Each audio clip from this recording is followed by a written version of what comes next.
বিসমিল্লাহির রহমানির রহিম। আসসালামু আলাইকুম এভরিওয়ান, আশা করছি সবাই ভালো আছেন। আজকে এখন আমরা চলে যাচ্ছি একটি অনেক অনেক সুন্দর জায়গায় ঘোরার জন্য। আর সেই জায়গাটির নাম হচ্ছে আল-বাহা। এটা প্রায় আল-বাহা শহরটি পাহাড় থেকে প্রায় 6000 ফুটেরও বেশি উপরে হবে উপরে। তো আজকে আমরা সেখানে যাব। ওইখানে অনেক সুন্দর পার্ক রয়েছে, ওই পার্কগুলোতে দেখতে যাব। একদম আমি আর কি শুনছি ওগুলো নাকি ইউরোপের নাই এরকম। তো এর জন্য আমরা এখানে যাচ্ছি।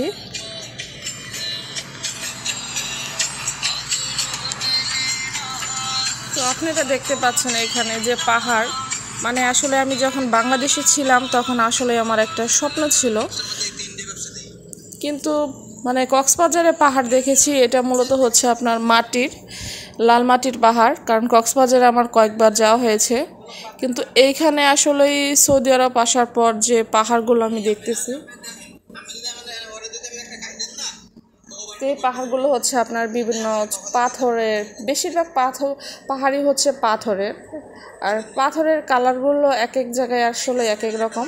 কিছু কিছু জায়গায় পাথরের কালার হচ্ছে আপনার সাদা, আবার কিছু জায়গায় হচ্ছে কালো, আবার কিছু কিছু জায়গায় লালও রয়েছে। আবার কিছু কিছু পাহাড় একদম দেখতে স্বর্ণের মতো, একদম গোল্ডেন।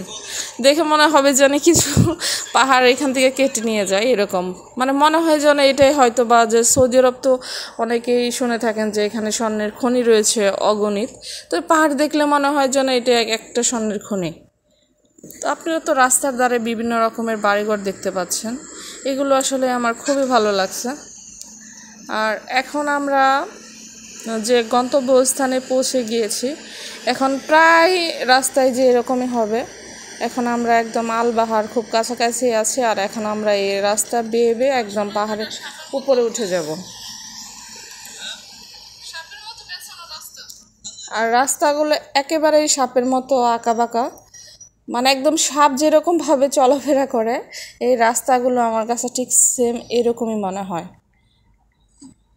আর আমরা মূলত এখানে যাচ্ছি হচ্ছে দুপুরের পরের সময়টা, কারণ আমাদের বাসা থেকে এটা প্রায় 100 কিলোর উপরে দূরত্ব, 150 কিলোর মতো হবে।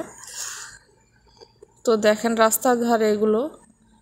আর এইখান থেকে মনে হচ্ছে, মানে যত উপরে যাচ্ছি মনে হচ্ছে যেন আকাশ আমার নিচে চলে যাচ্ছে। মানে মূলত এখান থেকে মনে হয় যেন আমি আকাশের খুব কাছে, যেন হাত বাড়ালেই আকাশ ধরতে পারবো। তো এইরকম যে রাস্তাঘাট, এটা আসলে সৌদি আরব আসার পর আমার দেখা, মানে এত উঁচু গাড়ি বেয়ে বেয়ে উঠে যাচ্ছে, আর আমার খুব ভয় লাগতেছে যে এত উঁচুতে কিভাবে তারা উঠতেছে। আবার আমি নাকি শুনতেছি এর উপরেই নাকি এই শহর, আর আমরা এর উপরেই যাচ্ছি। ভাবা যায় বলুন তো? আসলে ভাবা যায়। দেখেন এখন তো মনে হচ্ছে যে আমি পুরো আকাশের উপরেই আছি। তো আমাদের গাড়ি এটা বেয়ে চলতেছে সাপের মতো এরকম আঁকা বাঁকা। শুধু এখানে মানে সৌদির যারা আর কি আপনার স্থায়ী বাসিন্দা, তারা মেয়েরাও এরকম পাহাড় বেয়ে উপরে উঠে যেতে পারে। এখন যে আমরা মূলত অনেক উপরে রয়েছি, মানে পাহাড় একদম নিচে থেকে, ভূপৃষ্ঠ থেকে আমরা অনেক উপরে রয়েছি এখনও। এরকম করে এখন আমরা যাচ্ছি। মানে আসলে আমার কাছে জার্নি বাংলাদেশে এতটা ভালো লাগতো না। তো এখানে যে দেখেন পাহাড় কেটে রাস্তা দিয়ে যেরকম টানেল তৈরি করছে, এটাও ভালোই লাগে আমার কাছে। ওইখানে ভিতরে গেলে মনে হয় যেন রাত, আর বের হইলে মনে হয় যেন দিন। এখানে গাড়িগুলোর নির্ধারিত গতিসীমানা রয়েছে, গাড়ি ঠিক ওই মাপেরই গতিতে আপনার চলবে। একটু পরে পরে দেখেন যে পাহাড়ের উপরে একটা ডেকোরেশনটা কত সুন্দর আর কি।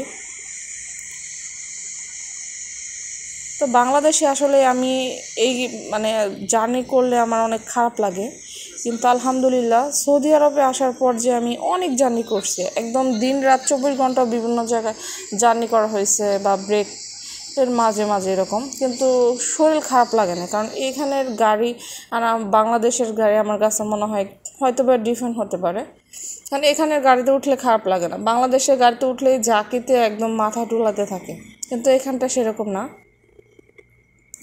তো তো আপনারা তো দেখতেই পারছেন এভরিওয়ান যে একদম আঁকাবাঁকা বেয়ে পাহাড় বেয়ে আমরা একদম উপরের দিকে উঠে যাচ্ছি। আর এখান থেকে মানে নিচের দিক তাকালেও ভয় লাগে যে আমরা কতটা উপরে আছি। এত উপরে আসলে শহর, মানে এগুলো পাহাড়ে আমি যতটুকু শুনছি আর কি, এগুলো পাহাড়ে অনেক জিন থাকে। কারণ হচ্ছে পাহাড়ে তো জিন থাকবেই, এটা তো সেই ছোটবেলায় আমরা বই বই থেকে পড়ে আসছি, পাহাড়ে জিন থাকে, এগুলো পাহাড়েও কিন্তু জিন থাকে। রাত্রেবেলায় যদি অনেক গভীর রাতে কেউ একা একা আসে হয়তো বা সে দেখতে পারে, আবার অনেকে নাও দেখতে পারে, কিন্তু এগুলো পাহাড়ে আমি শুনছি অনেক জিন থাকে। আর সৌদি আরবে অনেক জিন রয়েছে, কারণ এই দেশে অসংখ্য পাহাড় রয়েছে, এই সুবাদে এখানে অসংখ্য জিনও রয়েছে। তো দেখেন এই ভিউটা মাশাআল্লাহ কত সুন্দর লাগতেছে।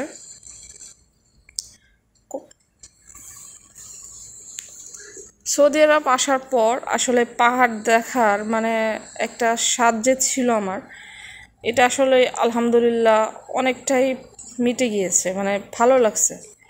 এত পরিমাণ পাহাড় দেখছি সৌদি আরব আসার পর, মানে আল্লাহর কাছে অশেষ শুক্রিয়া। দেখেন ভিউয়ার্স, এই জায়গাটা মনে হচ্ছে আমি একেবারেই যেন আকাশে উড়াল দিছি, মনে হচ্ছে গাড়ি দিয়ে না বিমান দিয়ে মানে এরকম মনে হচ্ছে।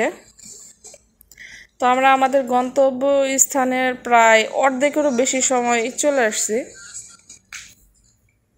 কারণ এটা মূলত হচ্ছে ওই যে উপরে দেখতে পাচ্ছেন ওইখানটাতে হচ্ছে শহর।